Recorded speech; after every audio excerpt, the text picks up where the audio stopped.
Shalom, ketemu lagi dengan Bunda Pendeta Marieta. Sesuai dengan permintaan pemirsa, pemirsa. Ya, begitulah. Kali ini Bunda akan membahas proses 2 menjadi 1. Berdasarkan satu perikop Alkitab yang menurut Bunda sangat keren, sangat keren. Kejadian pasal 24 ayat 1 sampai dengan 67. Bunda sarankan Anda membacanya 67 ayat supaya Anda tidak ketinggalan ceritanya bagaimana akhirnya Ribka ditemukan dipinang untuk menjadi istri Ishak, anaknya Abraham. Jadi step by step, langkah-langkahnya ya. Sangat detail dibicarakan di dalam perikop ini. Oke. Kita mulai dengan satu pertanyaan, pernikahan menurut konsep kekristenan seperti apa sih? Nah, ada satu ayat yang pasti sudah sering Anda dengarkan. Kejadian pasal 2 ayat 18. Disebutkan tidak baik kalau manusia itu seorang diri saja. Aku akan tanda kutip menjadikan penolong bagi dia yang sepadan dengan dia. Dari ayat yang sangat singkat ini kita temukan beberapa kebenaran dan Bunda harus ulangi lagi kebenaran-kebenaran itu supaya Anda betul-betul mengingatnya. Yang pertama, hal pertama yang Tuhan lihat tidak baik setelah dia menciptakan segala sesuatu, setelah dia menciptakan manusia yang pertama adalah melihat manusia pertama yaitu Adam menjadi sendirian karena nggak ada pendamping yang sepadan dengan dia. Nah, yang kedua, pernikahan itu tanda kutip adalah inisiatif, idenya Tuhan. Nah, Bunda ulang lagi sekali lagi, idenya Tuhan, inisiatifnya Tuhan. Meskipun Anda dijodohkan atau katakanlah dulu lewat mencomblang atau lewat aplikasi kencan online Anda menemukan dia, terserahlah. Tapi Tuhan pun bisa pakai banyak cara dan jalan untuk mempertemukan Anda dengan dia, the only one, the love of my life, begitulah ya, cinta di dalam hidupmu. Yang jelas itu adalah inisiatifnya Tuhan. Lalu yang ketiga apa? Pria dan perempuan yang menikah itu seharusnya adalah pasangan yang sepadan. Di video sebelumnya Bunda sudah bicara soal apa arti sepadan. Oke. Mari kita lihat dulu tujuan pernikahan apa sih? Pertama secara biologis. Kejadian 1 ayat 28. Beranak cucu dan bertambah banyaklah, taklukkanlah, penuhilah, taklukkanlah, begitu. Jadi apa tujuan pertama secara biologis? Beranak cucu dan bertambah banyak. Makanya Bunda katakan jangan beranak dulu baru menikah. Menikah dulu baru beranak. Ya, itu dia. Nah, lalu yang kedua adalah tujuan spiritual. Maliaki pasal 2 ayat 15. Dan apakah yang dikehendaki kesatuan itu keturunan ilahi. Jadi kalau kita mau bahas apa tujuan secara spiritualnya, ketaatan dan panggilan ya. Bagaimana lewat pernikahan Anda dunia ini dipenuhi dengan keturunan ilahi. Keturunan ilahi dalam pengertian orang-orang yang mengenal dan mencintai Tuhan dan melakukan kehendak Tuhan. Lalu secara yang ketiga, sosial budaya apa? Kejadian 2 ayat 18. Tidak baik ya manusia itu seorang diri saja. Aku akan menjadikan penolong baginya yang sepadan dengan dia. Mari kita lihat juga Pengkhotbah pasal 49 ke ayat 12.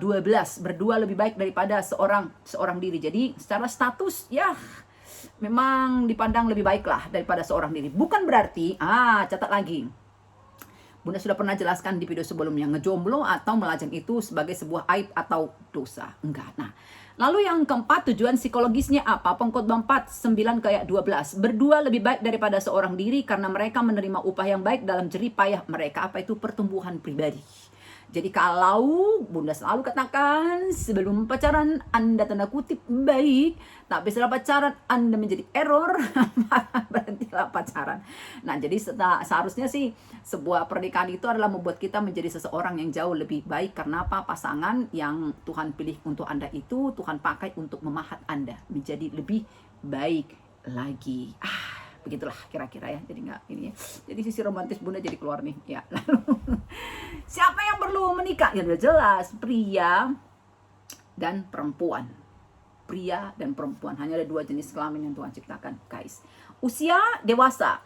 Lalu yang ketiga, orang itu memiliki keyakinan untuk menikah. Dia yakin memang dia ingin menikah. Jadi bukan karena desakan orang tua, bukan karena desakan sekitar, teman, segala macamnya, enggak. Tapi kalau lu memang yakin, itu panggilan lu, gitu loh, ya.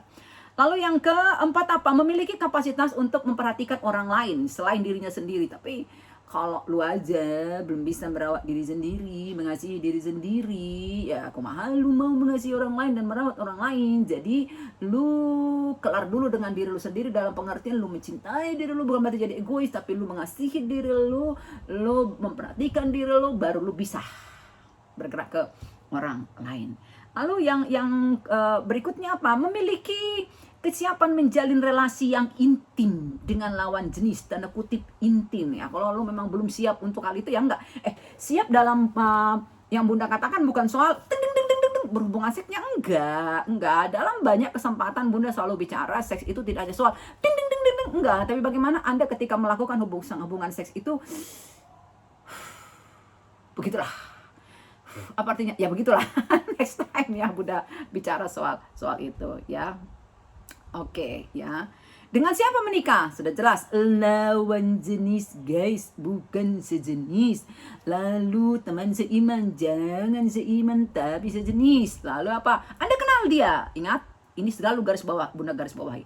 Jangan pernah menikah seperti membeli kucing di dalam karung, bahaya gitu loh ya. Lalu dan memang dia bersedia menikah dengan Anda, tidak terpaksa menikah dengan Anda. Lalu kemudian apa? Rela bersepakat ya, bersedia menerima kekurangan dan kelebihan. Jadi ketika Anda mencintai seseorang, ya Anda mencintai dia secara keseluruhan, nggak cuma mencintai kelebihannya, tapi juga mencintai kelemahannya. Ya utuh Anda mencintai dia gitu ya. Jadi kemudian apa? Ya mendapat dukungan dari keluarga lah, kerabat, komunitas dan sebagainya. Oke. Lalu kita masuk ke requestan pemirsa. Bagaimana memilih teman hidup sesuai dengan yang Bunda janjikan di perikop Kejadian pasal 24. Oke. Pertama kita bicara dulu tentang umur. Bagaimana dengan umur? Ya. Kejadian 24 ayat 1 mengatakan seperti ini. Adapun Abraham telah tua dan lanjut umurnya serta diberkati oleh Tuhan dalam segala hal. Itu tentang Abraham, udah tua dia. Ya Ishak lahirannya juga dia sudah tua gitu loh. Jadi ya kemudian diperjelas lagi lewat ayat ini, dia makin tua dari tuanya dia sebelum Ishak lahir. Jadi makin tua, makin renta. Nah, jadi topik yang selalu sangat menarik adalah, pertanyaan yang sangat menarik adalah, kapan sih sebenarnya usia yang tepat untuk mulai pacaran, untuk mulai memilih teman hidup dan bahkan menikah? Nah, menurut Bunda tiap masyarakat dan tiap zaman mempunyai patokannya sendiri-sendiri. Jadi khususnya kita orang timur, kalau anak-anaknya sudah masuk di angka 20, 3, 4, 5, orang tua itu sudah mulai, umumnya begitu, udah mulai gerah. Awal-awalnya akan bertanya, bagaimana nakku? Sudah punya pacar? Masih enak. Nanti usianya naik, lewat 25, 26, naik ke angka 30, enggak kipas begini lagi. Kayaknya perlu pakai AC. Karena semakin gerah orang tuanya, enggak lagi bertanya punya pacar apa enggak. Kapan? Sudah seperti itu. Nanti naik lagi usianya lebih dari 30, 35, 36, 37, 38, mendekati 40. Para orang tua sudah mulai mendrakor. Papa dan Mama semakin tua. Kami rindu menimang cucu.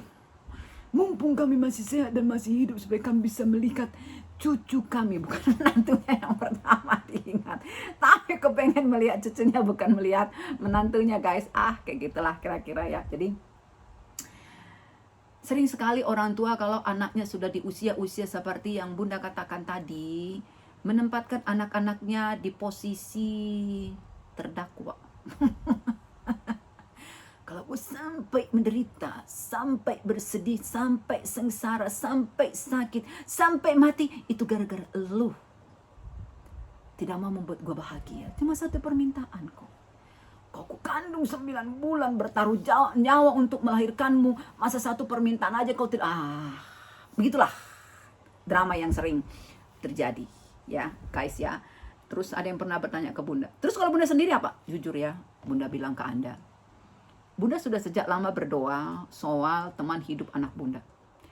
Tapi doa Bunda seperti ini, Tuhan beri dia kepekaan untuk mengetahui kehendak Tuhan. Kalau memang Tuhan kehendaki dia kelak menikah, maka tuntun dia untuk berproses, bergerak seperti Tuhan menggerakkan dia sesuai dengan waktumu. Tapi kalau tidak, it's okay buat gue. Karena kenapa? Buat bunda, kebahagiaan tidak ditentukan apakah menikah atau tidak. Justru lu kudu bahagia dulu, baru berpikir soal hal itu. Nah, memang Alkitab tidak bicara soal umur.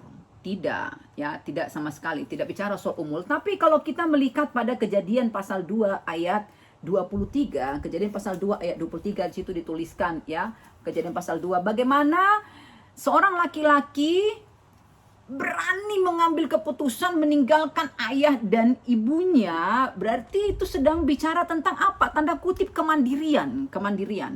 Telah cukup dewasa dalam pengertian bisa hidup mandiri secara rohani, pribadi, emosi, dan ekonomi. Tidak lagi bergantung dan mengandalkan orang tua secara ekonomi, emosi, dan sebagainya.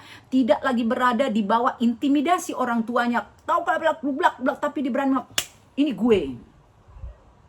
Begitu. Berarti sudah dewasa. Kalau belum sampai di titik itu, ya enggak, menurut saya enggak gitu loh.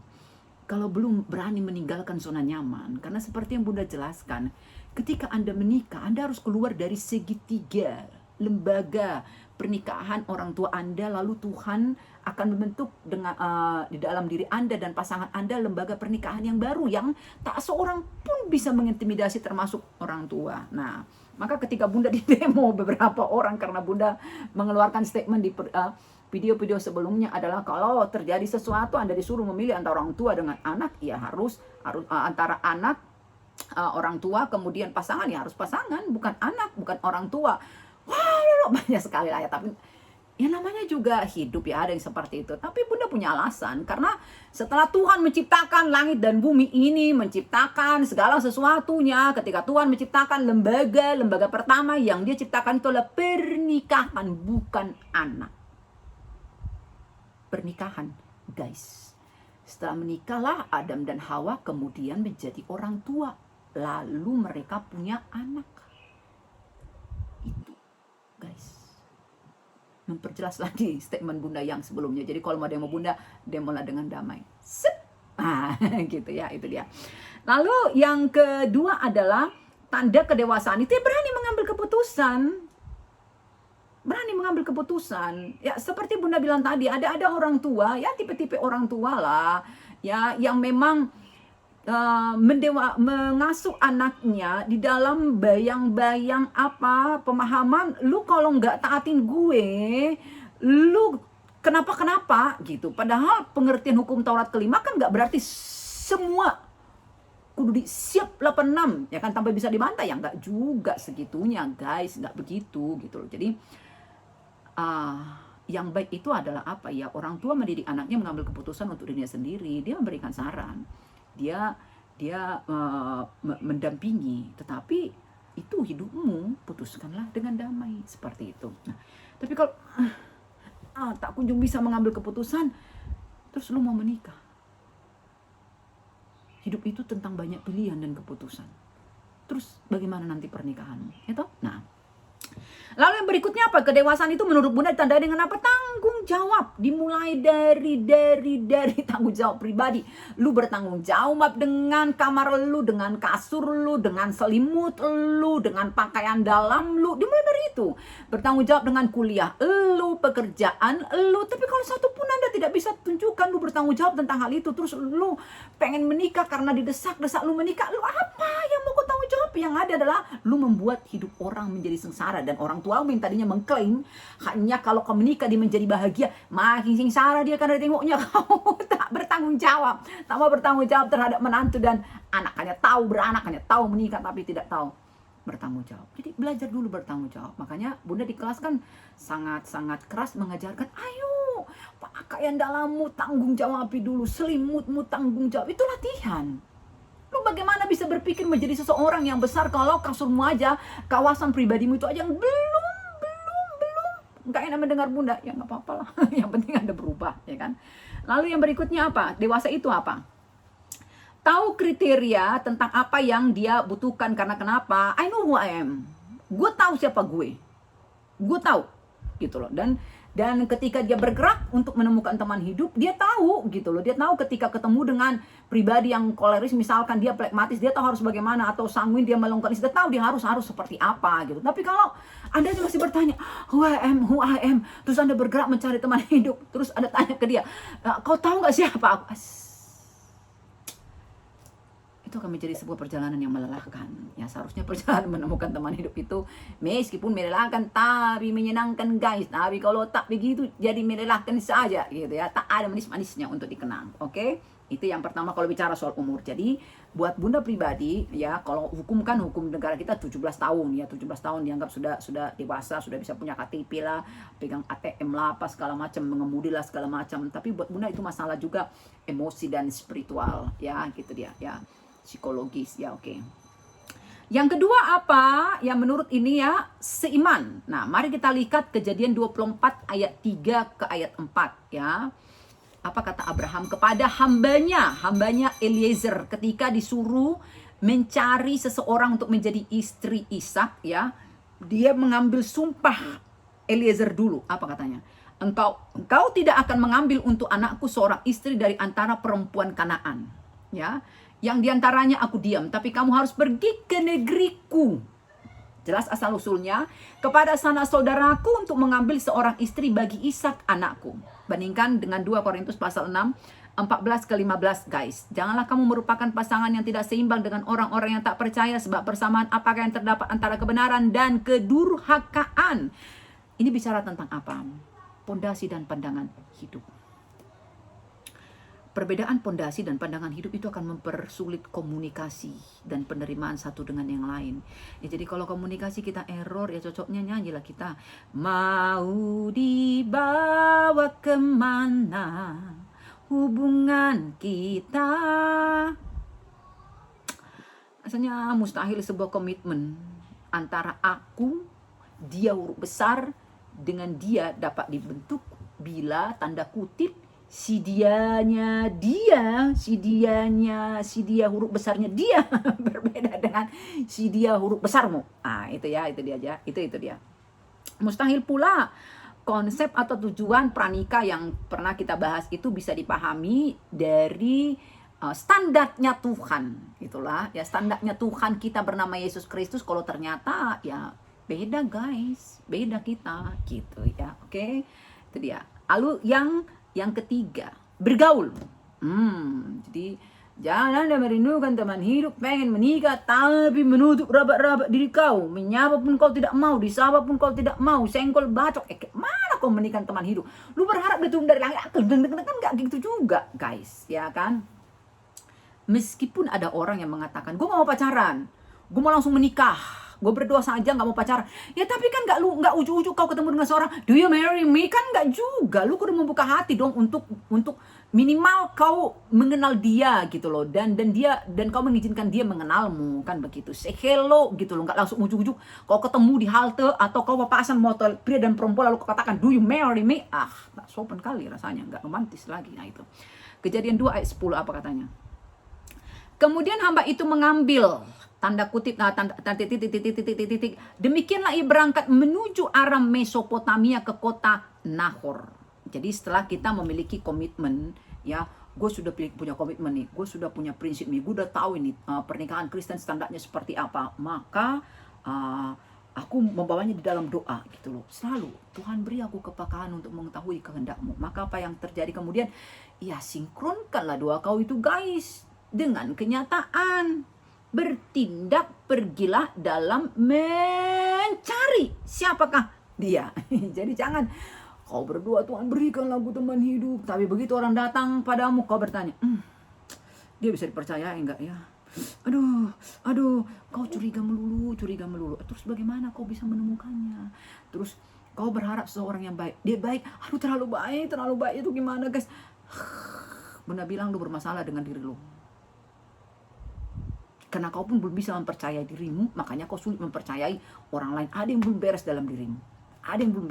Makanya kau bawaannya selalu curiga dengan kebaikan, dengan ketulusan orang lain. Kalau begitu berhentilah kau berdoa minta teman hidup, guys. Tapi selalu kau mending kau berdoa topik yang lain aja, nggak usah teman hidup. Orang kata Tuhan apa? Gue bolak-balik tunjukkan, tapi terus aja kau tolak aja di mau kau apa? Lama-lama Tuhan bilang suka-suka kau aja gitu ya. Jadi itu. Nah, kalau kita baca perikop ini ya di Kejadian 24 ayat 10 sampai dengan ayat 11, di situ dikatakan hamba Abraham bernama Eliezer ini pergi ke tempat para gadis biasanya datang dan kumpul, bukan ke tempat para pria biasanya datang dan kumpul, tapi tempat para gadis, karena memang dia harus mencari yang seiman dan berbeda jenis dengan tuannya Ishak ya. Makanya kita harus bergaul, guys.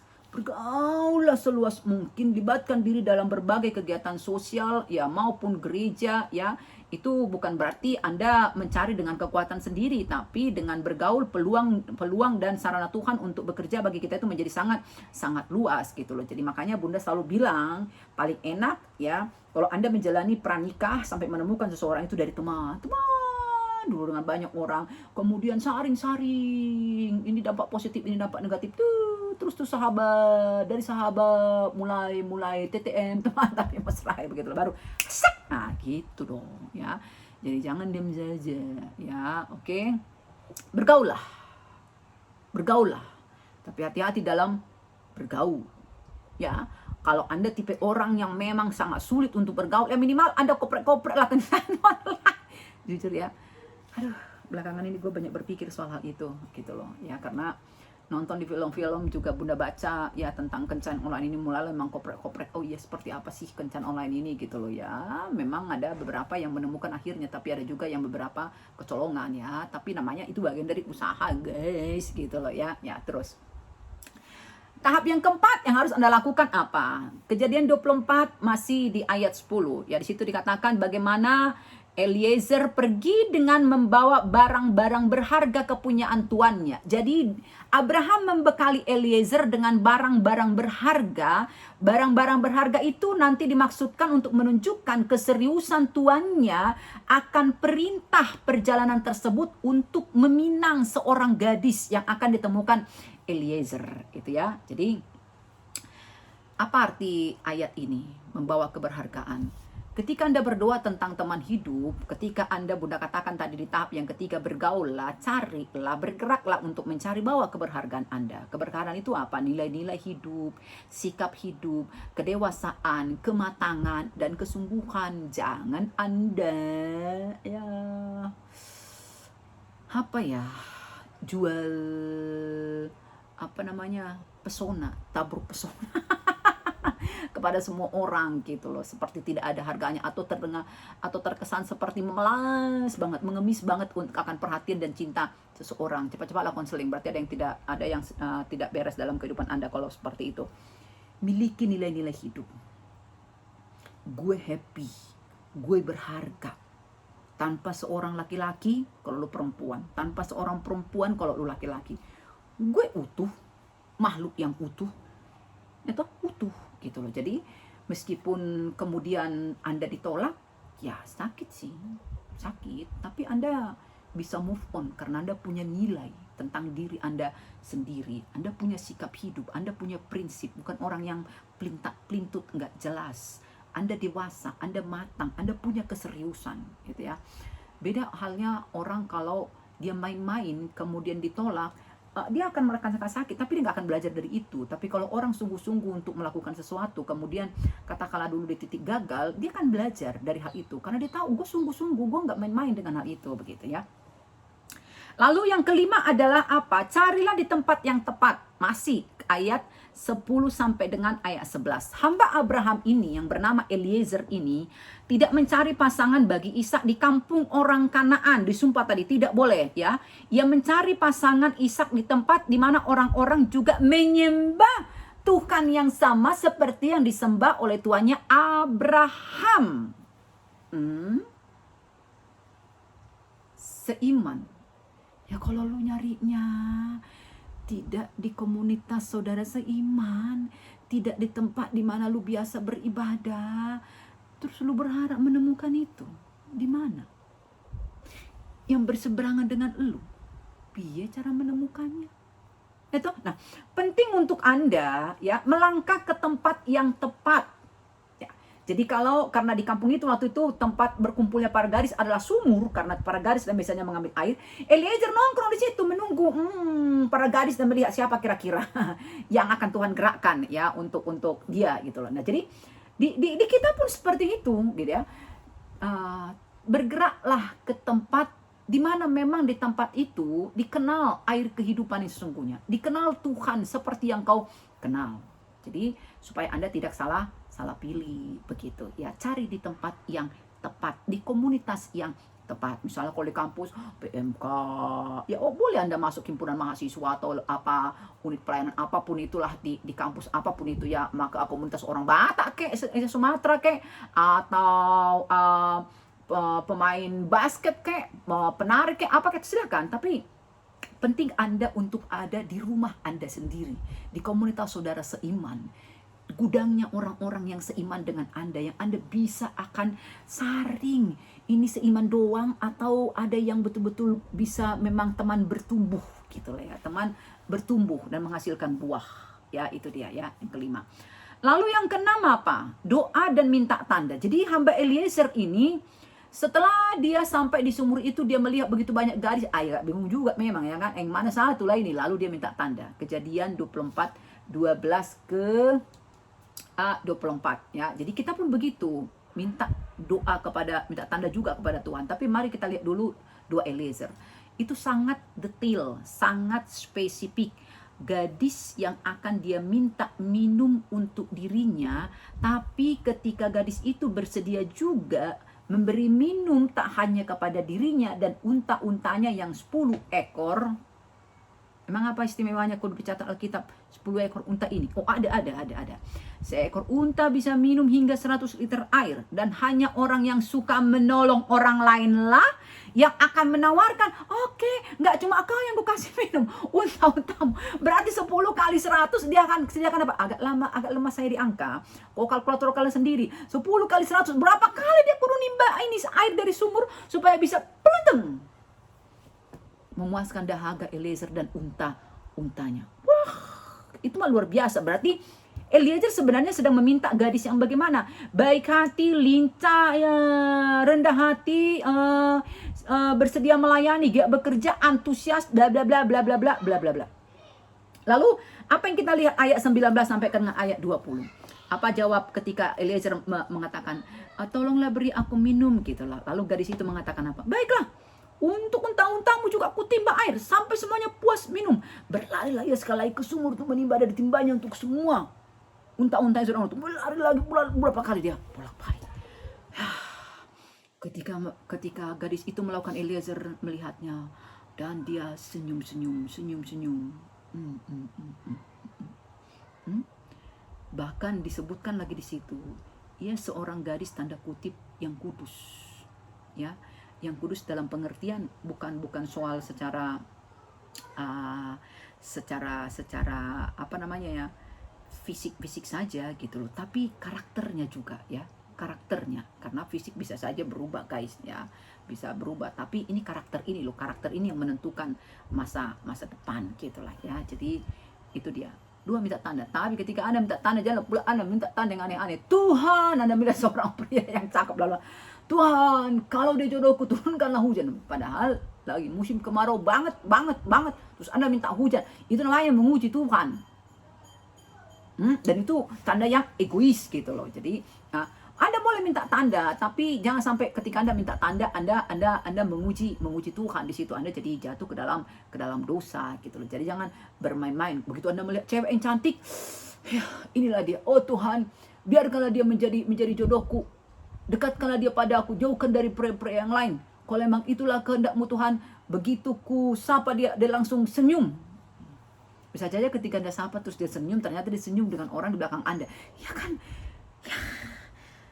Kayak begitulah, lebih pekalah dengan Tuhan supaya Anda pun peka tanda seperti apa yang akan Anda minta. Jadi nggak seperti selera Anda begitu ya. Oke.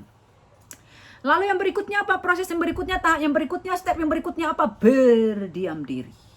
Kejadian 24 ayat 21. Apa katanya? Dan orang itu, yaitu Eliezer hamba Abraham, mengamat-amatinya dengan berdiam diri untuk mengetahui apakah Tuhan membuat perjalanannya berhasil, atau Tuhan, apakah memang gadis itulah yang Tuhan maksudkan untuk menjadi istri dari tuannya Ishak.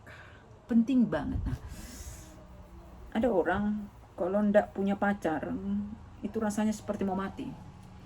Jadi putus dari satu orang, kudu cepat nyambung. Karena rasanya dunianya karena untuk kalau dia. Penting banget untuk berdiam diri. Dan saya pribadi sangat-sangat mengakui itu tidak mudah. Karena kita punya keinginan dan berada di zaman yang pengennya instan. Gitu ya.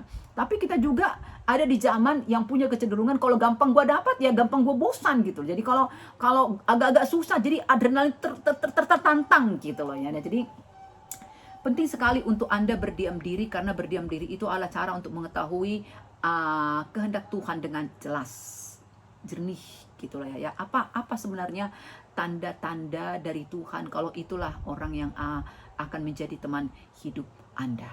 Nah, Adam punya hal itu. Ketika Hawa diciptakan kan dia diam. Karena sebenarnya karena Tuhan buat dia tertidur, karena memang imajinasi Bunda masih belum jadi cerewet kali. Oh, aku akan menciptakan pendamping. Tuhan, usul. Rambutnya panjang biar enak dibelai, lurus Tuhan, jangan keriting. Jadi jangan ada polisi tidur atau hambatan ketika aku membelainya. Hidungnya akan begini, kata Tuhan. Berisik kali kok. Sep. Dibuatlah dia tidur, ya. Dan ketika Adam tidur, ya, dia menyerah pada kekuasaan Tuhan untuk menyediakan teman yang hidup yang sepadan dengan dia, ya. Maka Tuhan bekerja dengan leluasa. Sehingga ketika dia pertama sekali ketemu dengan Hawa, apa yang terjadi? Wah, ekspresinya adalah wah, dia excited sekali mengatakan, kau adalah tulang dari tulangku dan daging dari dagingku. Oh, cocok banget kalau Anda nanti di suatu waktu Anda ketemu dengan seseorang, Anda mampu gitu loh. Jadi Anda akhirnya yakin kalau dialah cinta dalam hidup Anda. Itu bukan karena fisik, bukan karena bla bla bla, tapi karena memang itu Tuhan taruhkan dalam hati Anda. Dan untuk menemukan hal itu Anda perlu diam.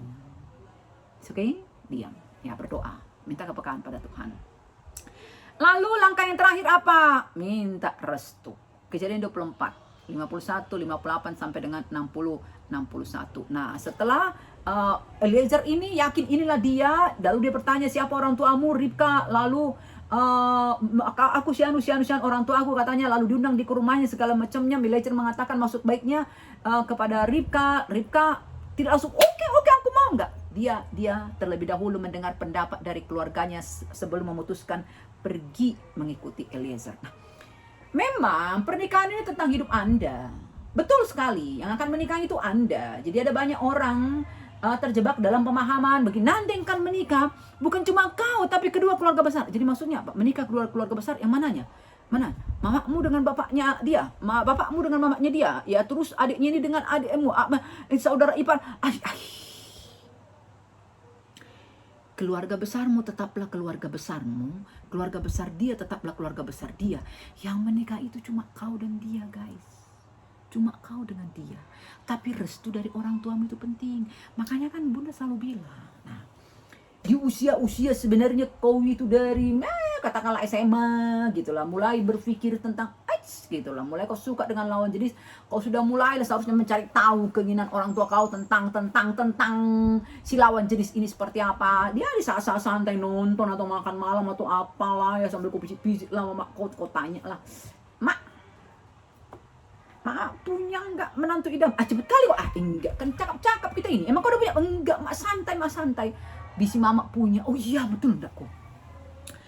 Dulu mama akan punya mantan. Berarti enggak jadi kan? Tapi kami bisa baik. Lalu kami berjanji dengan mantan ini, meskipun kita tidak jadi anak kita. Jadi aku punya perjanjian sih dengan mantan ini ya. Berharap si mama kau mau dengan anaknya, biar mama hubungilah si mantan ini.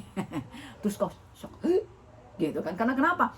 Tak manapun wujud dari anak mantan ini kan kau belum tahu, tapi ternyata mama kau punya kerinduan kayak begitu. Nah, dari awal kau sudah tahu toh, atau mamamu dengan bapakmu mengatakan begitu kau tanya. Oke, pertanyaan bagus. Ingat ya nak ya, kita orang Batak.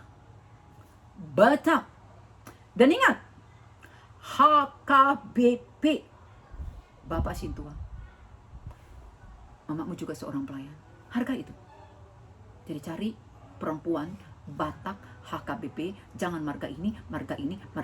Kenapa? Karena kita berjanji dengan, kau tidak boleh menikah dengan itu. Kau mulai tarik nafas, misalkan. Tidak masalah, tapi sejak awal kau sudah tahu. Ya, di saat itu mah gak usah debat, tertawa aja gitu lah. Next time, ketika kau mulai bergaul, ya kan bergaul, ya. Ternyata kau ketemu dengan yang bukan Batak, bukan HKBP pula, ya kan mulai diskusi.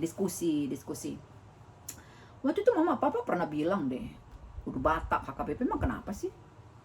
Kelebihannya apa sih? Gitu. Ya pokoknya ya enggak gitu juga lah, kan namanya kita diskusi.